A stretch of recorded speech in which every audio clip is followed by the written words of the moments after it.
সন্ধেবেলা টিফিন করব। ওই যে গ্রেভি পকোড়া নিয়ে এসেছে আর চাউমিন। আমি পকোড়াটা আগে দেখিয়ে দিচ্ছি, তারপরে এবার চাউমিনটা খুলি। এই যে এবার চাউমিনটা এনেছি, তো চাউমিন পড়ে যাচ্ছে দেখো। বাবু বড় থালা নিয়ে আসতে হতো। পেঁয়াজ কাটবি বাবু? পেঁয়াজ নিবি? আমি পেঁয়াজ খাবো না তাহলে।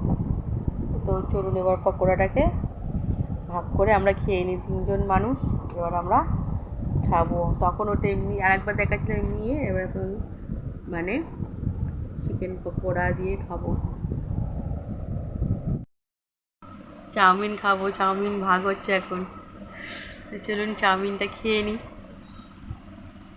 Yummy yummy chow mein. তো চলুন চাউমিনটা খেয়ে নিই। চাউমিন কার না লোভনীয়, তাই না? সবার খুব ভালো লাগে। তো চলুন চাউমিনটা খেয়ে নিই। তো কেমন হলো আমাদের খাওয়া পর্বটা প্লিজ বলবেন।